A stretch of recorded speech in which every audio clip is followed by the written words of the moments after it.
Olá, você que nos acompanha aqui pelo Notícias Agrícolas. Eu sou Letícia Guimarães e a gente começa agora mais uma entrevista, um conteúdo um pouquinho diferente do que a gente costuma fazer aqui. Essa semana é comemorado, então, o Dia Mundial da Água e o Notícias Agrícolas trouxe ao longo desses dias conteúdos especiais para vocês justamente com essa temática, e a gente traz hoje um especialista para a gente falar sobre a importância da água na planta. É o professor Fernando Tangerino, que é professor e também engenheiro agrônomo da Unesp. Seja muito bem-vindo, professor Fernando. Obrigado pela oportunidade, Letícia, de conversar sobre o uso da água, especialmente na agricultura. Professor, quando a gente fala da importância da água na planta, às vezes a nossa audiência que está nos acompanhando pode pensar em algo muito básico. É claro, a planta precisa de água para crescer, mas se a gente for ali trocando em miúdo, se a gente for ali explicar com um pouquinho mais de minúcia, quais são as fases, qual é a importância de fato que a água representa para a planta, a não ser dessa simplista forma que a gente fala, né, que a água é essencial para a planta crescer? Bom, primeiro de tudo que a planta, como qualquer ser vivo, a água é vida, fonte de vida. E ela tem que estar disponível para que os nossos processos fisiológicos se desenvolvam. Então, ela deve estar hum, disponível na quantidade adequada a cada fase fisiológica da planta, que é diferente. Uma planta mais nova, ela exige menos água, uma planta florescendo, ela já exige mais água. E o que é isso? Então, eu devo ter, quando a gente fala de segurança hídrica, um termo muito utilizado, e ali se refere a dois movimentos: um de ter água para Uhum. poder aplicar a água ao solo, ter água como fonte de água para garantir um armazenamento adequado de água no solo, para sim as plantas absorverem através das raízes e assim dar condição de ela expressar a máxima produtividade ou o máximo do potencial definido pelo potencial genético. Então, o suprimento, o solo é um meio trifásico, composto por minerais, água e ar, e existe um limite, um ponto ideal de equilíbrio entre água e ar, e na medida em que a planta vai se desenvolvendo dia a dia, existe um processo chamado de evapotranspiração, que é a transferência de água da fase líquida para a fase de vapor para a Uhum. atmosfera. Quanto maior a evapotranspiração, maior se aproxima do potencial genético dessa planta. Porém, cada vez que eu tenho cada dia de evapotranspiração, eu tenho menos água armazenada no solo. Então, eu tenho que recompor o armazenamento de água no solo, por chuva ou pelos sistemas de irrigação, para que o armazenamento crítico, para que eu não tenha água abaixo do armazenamento crítico, que vai trazer problemas, dificuldades para o desenvolvimento pleno das plantas. E professor, fazendo um paralelo com o corpo humano, por exemplo, se eu estou ali numa situação que eu estou desidratada, né, ou seja, estou passando por uma situação de estresse hídrico, fazendo esse paralelo então entre o ser humano e a planta. Eu continuo transpirando, o meu sistema excretor ele continua funcionando. Com a planta também acontece a mesma coisa, esse processo de evapotranspiração, ele continua acontecendo mesmo quando a planta ela está passando por esse período de estresse hídrico, ela está passando por esse período de baixas reservas de água ali no solo para ela? Olha, quando a gente desce o armazenamento abaixo do valor, certo? O armazenamento crítico de água no solo, ele é diferente para as diferentes espécies. Então, o abacaxi, ele suporta uma umidade menor de água no solo em relação ao alface, ou mesmo ao milho, soja.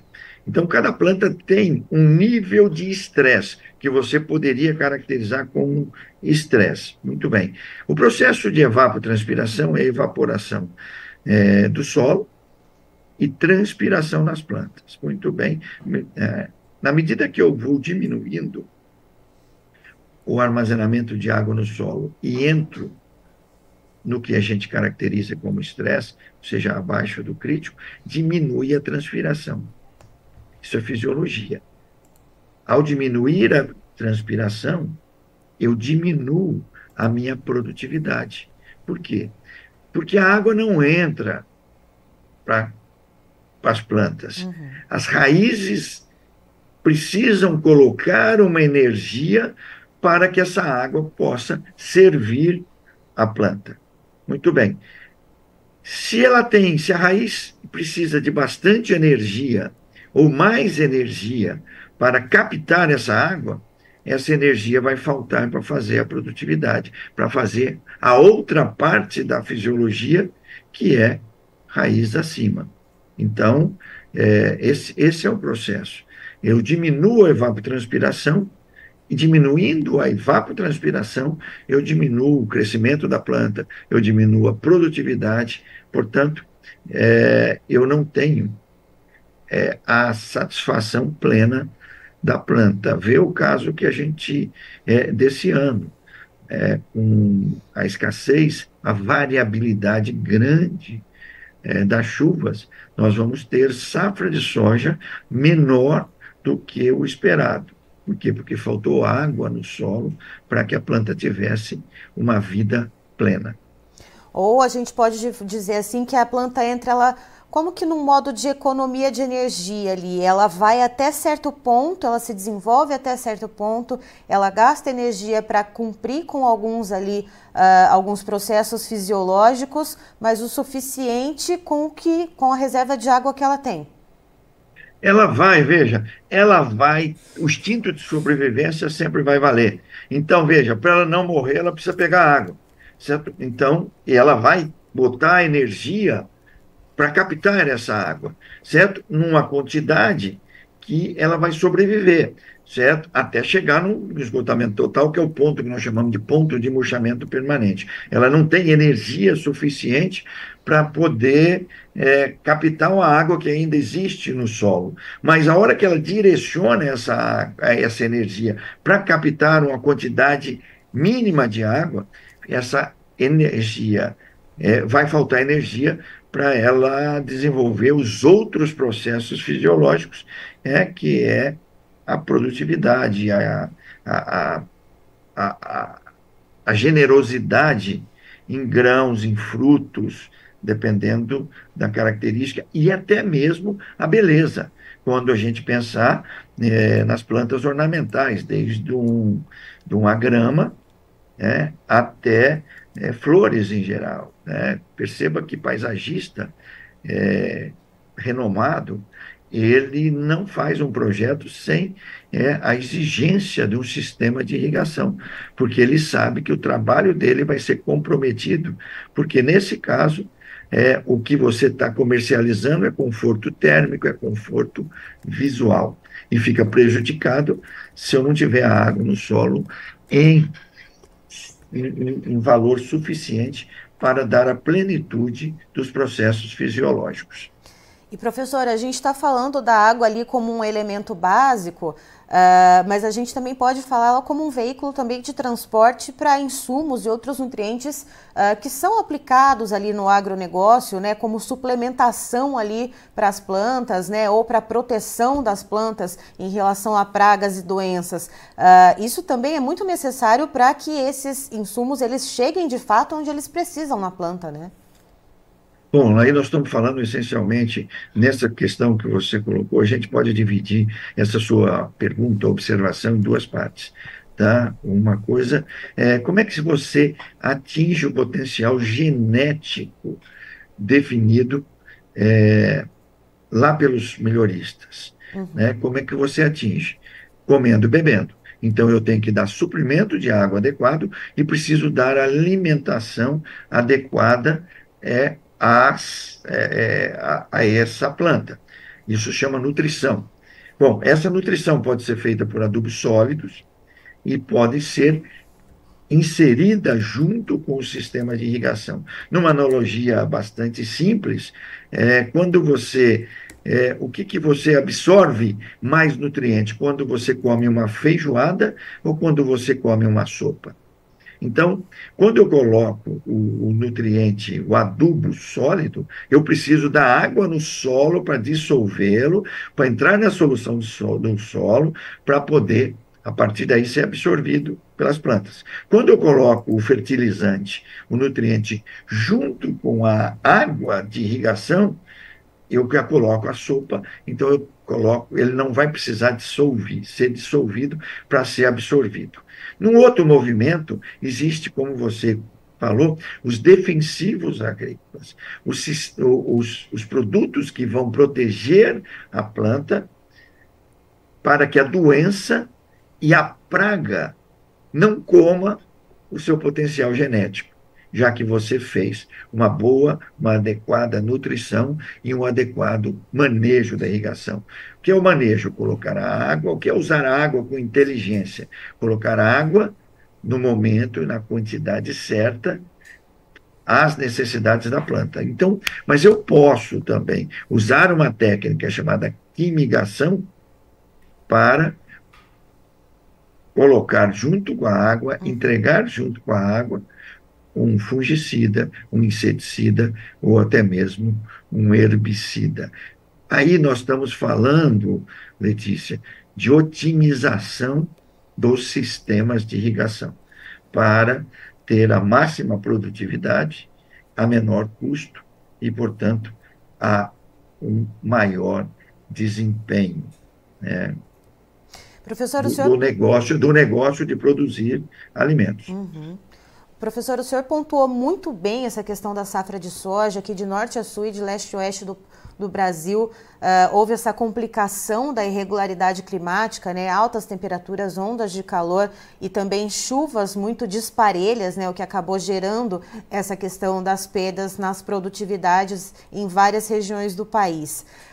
Essa questão dessas chuvas que estão parecendo ali que vão se repetir, né? Essa questão da irregularidade nas chuvas. Parece que é um fenômeno que vai se tornar um pouco mais frequente do que a gente gostaria. Como utilizar, então, o solo ali como uma reserva potencial para aproveitar ao máximo dessas chuvas quando elas vêm? Né? Porque quando a gente fala de reserva, né, e de aproveitamento, de como a raiz vai puxar essa água, a gente também precisa falar de como esse solo é tratado. Olha só, parabéns, Letícia, pela pergunta. A gente poderia ficar só com essa sua intervenção agora, a gente poderia ficar falando de meia hora, mas olha que mágico.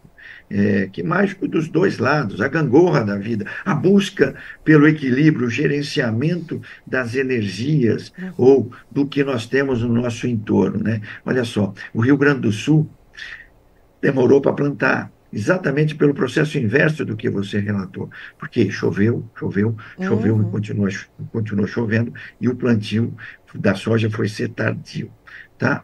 Já para o restante do Brasil, olha o que aconteceu. Nós não tivemos recorde. Perceba que o ano passado nós tivemos recorde de temperatura extrema.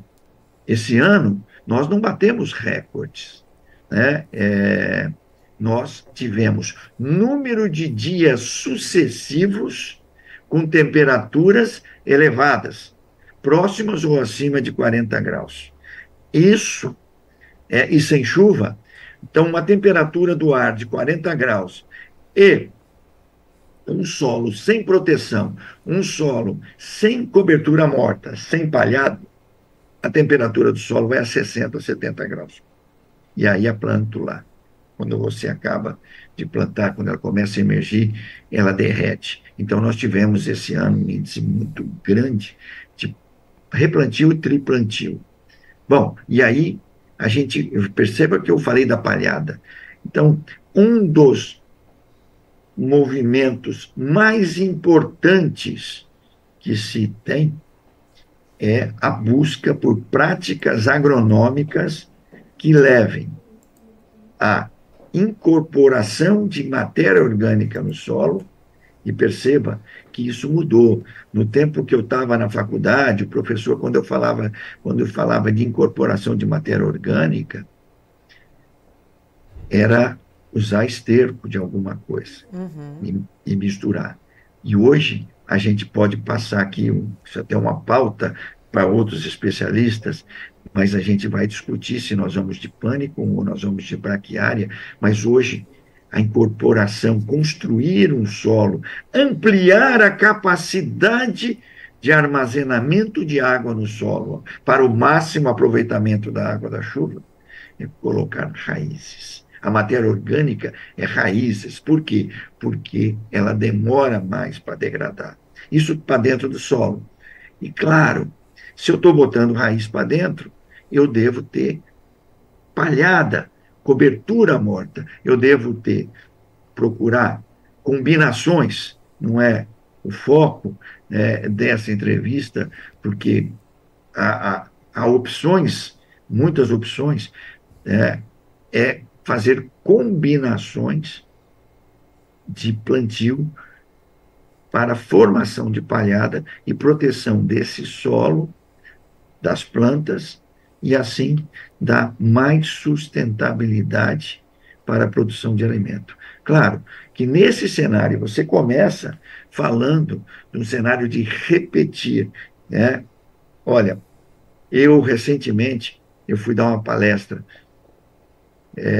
na reunião nacional de soja, e eu abri com um pivô central desligado e a soja embaixo, porque eu sabia que eu ia perguntar. Alguém ia perguntar. Falou, mas você veio falar de irrigação em soja, por que você não botou uma foto soltando água? Eu falei, porque a soja é plantada no verão. E é para fazer a soja sem irrigação, só com irrigação natural, com a chuva. Mas, se ela faltar, o investimento em sistema de irrigação vai dar a segurança hídrica e a sustentabilidade da produção da soja. Portanto,